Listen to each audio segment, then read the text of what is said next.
Good morning student.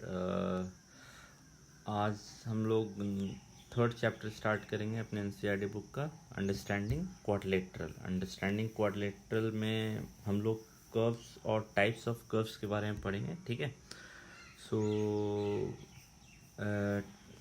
Types of curves के बारे में हम लोग देख लेते हैं कि टाइप्स ऑफ कर्व्स के बारे में इम्पोर्टेंट पार्ट क्या है।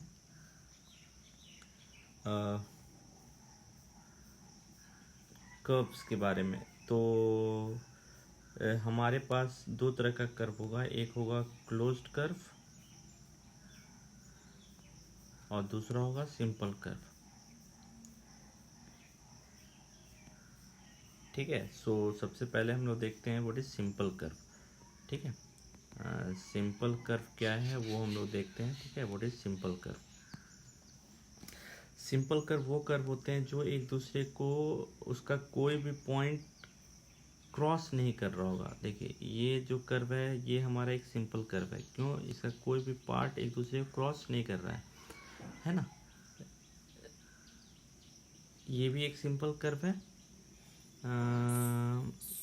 ये भी एक सिंपल कर्व है क्योंकि इसमें कोई भी पॉइंट एक दूसरे को क्रॉस नहीं कर रहा है। तो ये सिंपल कर्व है, ये सिंपल कर्व है, ये सिंपल कर्व है। ये सिंपल कर्व नहीं है क्योंकि इस पॉइंट पे कर्व एक दूसरे को क्रॉस कर रहा है ना। तो मेरे ख्याल से आपको सिंपल कर्व समझ में आ गया होगा, व्हाट इज सिंपल कर्व। अब नेक्स्ट आते हैं हम लोग क्लोज्ड कर्व। क्लोज्ड कर्व मेरे ख्याल से आप वर्ड से ही समझ सकते हैं, एक जो रीजन डिफाइन कर रहा है कर्व वो क्लोज कर रहा है। तो जैसे ये कर्व हमारा क्लोज्ड है, ये कर्व भी हमारा क्लोज्ड है। क्यों? इसमें एक रीजन डिफाइंड हो रहा है। ये कर्व हमारा क्लोज्ड नहीं है ना, ये कर्व क्लोज्ड नहीं है, ये और ये कर्व हमारा क्लोज्ड है। ठीक है, तो हम लोग बेसिकली अपने एनसीईआरटी बुक में इन्हीं दो कर्व के बारे में पढ़ेंगे, closed curve and simple curve. ठीक है, सो अब हम लोग एक बार अपने एनसीईआरटी बुक पे आते हैं। ठीक है, एनसीईआरटी बुक में देखिए पहला ही टॉपिक है, दो मैच करना है कॉलम को आपको। ठीक है, सो ये कर्व हमारा कैसा कर्व है? ये कर्व हमारा सिंपल कर्व है बट क्लोज्ड नहीं है ना। ये कर्व सिंपल है बट क्लोज्ड नहीं है। तो सिंपल बट नॉट क्लोज्ड, तो ये कौन सा पार्ट आएगा? ये वाला पार्ट आएगा। ये कर्व सिंपल नहीं है बट क्लोज्ड है, so closed curve that is not simple. तो ये तो सिंपल है। और ये सर्कल जो है वो सिंपल भी है और क्लोज्ड भी है, सो ये ए होगा। और ये curve not a simple curve, ये कर्व हमारा सिंपल कर्व नहीं है ना। ठीक है, सो ये इस पार्ट में आ जाएगा। ठीक है, तो मेरे ख्याल से आपको समझ में आ गया होगा what is close curve, what is simple curve. ठीक है, हम लोग अब नेक्स्ट जो स्टार्ट करेंगे वो है पॉलीगन। पॉलीगन का डेफिनेशन हम लोग देखते हैं। ठीक है, what is polygon. So polygon में पहले पॉलीगन के डेफिनेशन पे आते हैं, what is polygon. So polygon क्या है? पॉलीगन एक सिंपल क्लोज्ड कर्व है made up of only line segments. ठीक है, ये सबसे सिंपल डेफिनेशन है, simple closed curve made up of line segment.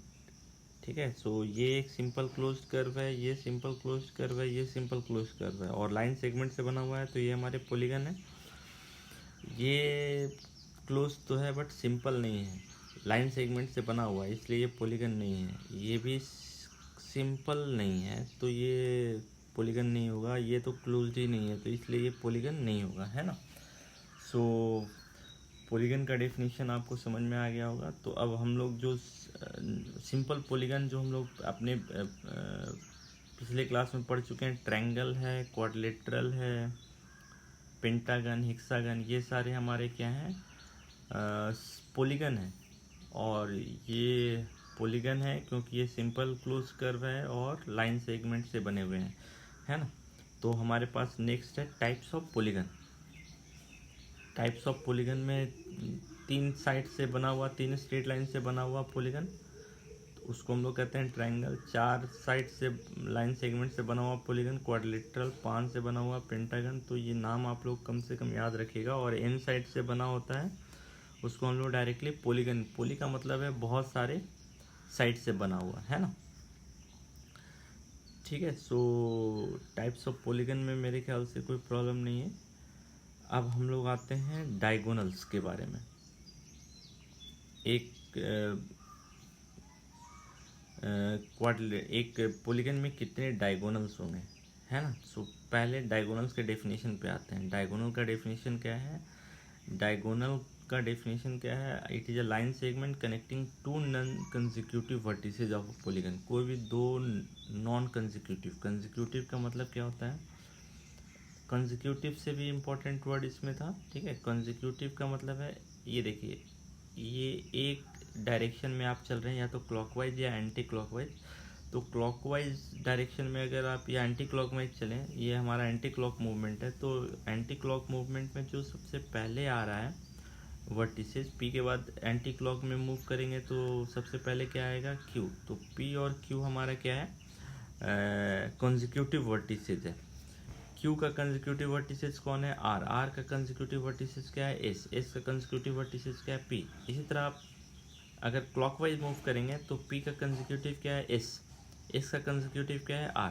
तो मेरे ख्याल से कंसेक्यूटिव वर्ड समझ में आ गया। तो आप या तो क्लॉकवाइज या एंटी क्लॉकवाइज मूव कीजिए, तो जो नेक्स्ट उसका वर्टिसेज होगा वही आपका उसका कंसेक्यूटिव वर्टिसेज है। इस तरह इसमें आप ऐसे मूव कीजिए और ऐसे मूव कीजिए।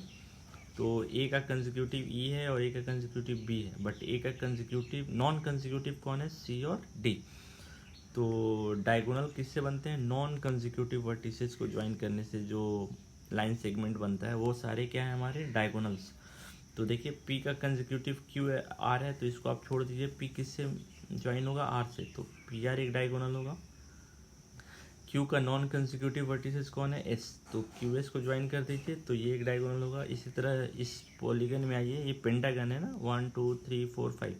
तो ए का कंसेक्यूटिव बी और ई है, आप ए को सी से ज्वाइन कीजिए, ए को डी से ज्वाइन कीजिए। तो इसमें जो डायगोनल होगा वो ए सी होगा और ए डी होगा। और डायगोनल क्या होगा? बी डी और बी ई।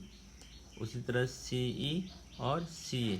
सी ए तो हमने ऑलरेडी काउंट कर रखा है, ठीक है। तो मेरे ख्याल से डायगोनल आपको समझ में आ गया होगा। ट्रायंगल, एक ट्रायंगल में कोई भी डायगोनल नहीं होता है, क्योंकि इसमें तीनों वर्टिसेस एक दूसरे के कंसेक्यूटिव होते हैं। सो ट्रायंगल ही एक ऐसा पॉलीगन है जिसमें डायगोनल्स नहीं होते हैं, है ना। तो डायगोनल समझ में आ गया। अब इसी से रिलेटेड एक टॉपिक हम लोग कंप्लीट कर लेते हैं कि एक पॉलीगन में कितने डायगोनल्स होंगे, है ना। एक पॉलीगन्स में कितने डायगोनल्स होंगे। तो अब पहले ये देखिए कि एक पॉलीगन है, इन साइड का पॉलीगन है। तो सबसे पहले आते हैं इसमें कितने लाइन सेगमेंट होंगे? नंबर ऑफ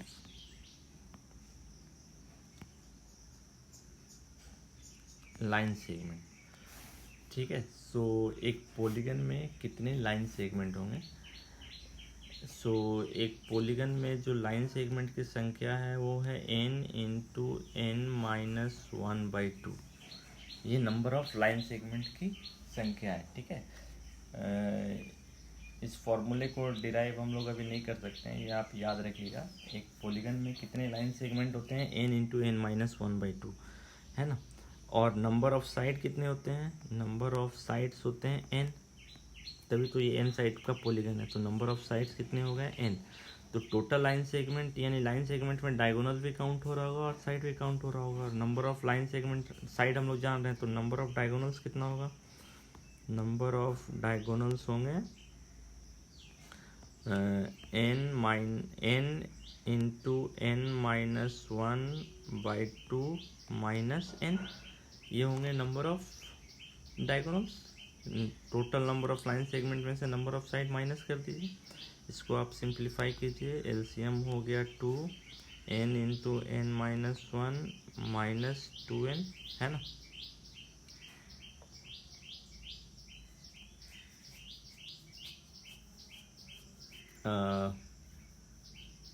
सो इसको आप सॉल्व कीजिएगा तो ये आ जाएगा,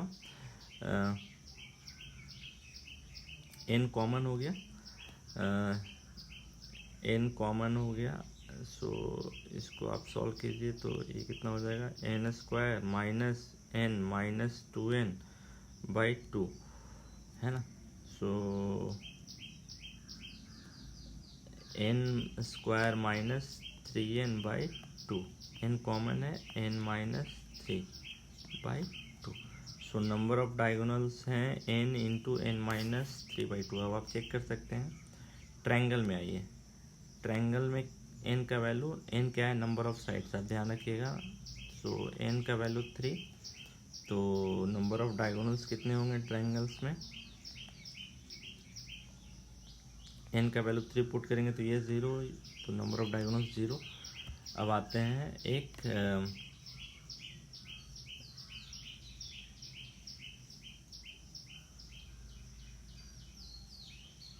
क्वाड्रिलेटरल में, है ना, एक क्वाड्रिलेटरल में नंबर ऑफ डायगोनल्स कितना होगा। सो एक क्वाड्रिलेटरल में एन का वैल्यू कितना हो जाएगा 4, तो number of diagonals n into n minus 3/2, so 4 into 4 minus 3/2। आप सॉल्व कीजिए इसको, 4 इंटू 1/2, 2 से 4 कैंसिल हो जाएगा, 2 sign, so number of diagonals 2, है ना। सो मेरे ख्याल से इन फॉर्मूले से आप किसी भी क्वाड्रिलेटरल में number of diagonals, number of line segment भी निकाल सकते हैं, ठीक है। सो हम लोग अब इसमें डायगोनल्स के बारे में हम लोगों ने कंप्लीट कर लिया, ठीक है। अब आते हैं एक पॉलीगन में इंटीरियर और एक्सटीरियर पार्ट। सो इंटीरियर का मतलब वो पार्ट है जो क्लोज्ड कर्व के अंदर है। सो ये इंटीरियर है ना, ये पोर्शन इंटीरियर है और ये बाहर का पोर्शन क्या है, एक्सटीरियर। सो एक पॉलीगन में इंटीरियर और एक्सटीरियर पार्ट आप इजीली पता कर सकते हैं, ठीक है। नेक्स्ट हमारा टॉपिक है convex and concave polygon, convex and concave polygon. So convex और कॉनकेव पॉलीगन पता करना इजी पार्ट है ना। कैसे आप पता करेंगे,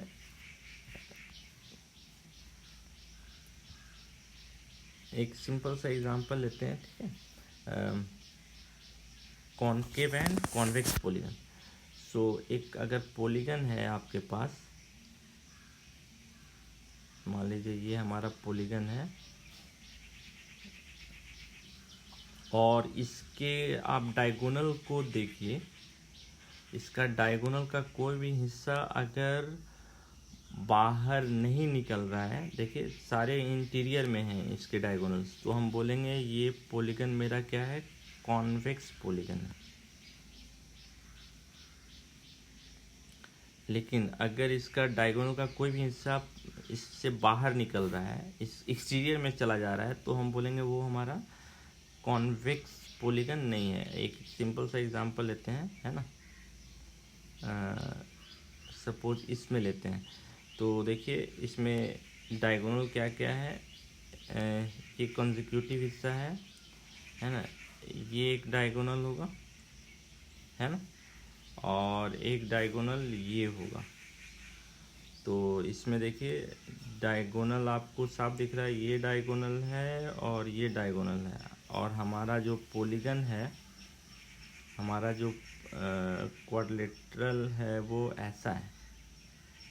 तो इसमें देखिए इसका जो डायगोनल है वो एक डायगोनल इसका बाहर है, उसका पोर्शन, है ना, तो हम बोलेंगे ये पॉलीगन हमारा क्या है, कॉनकेव पॉलीगन।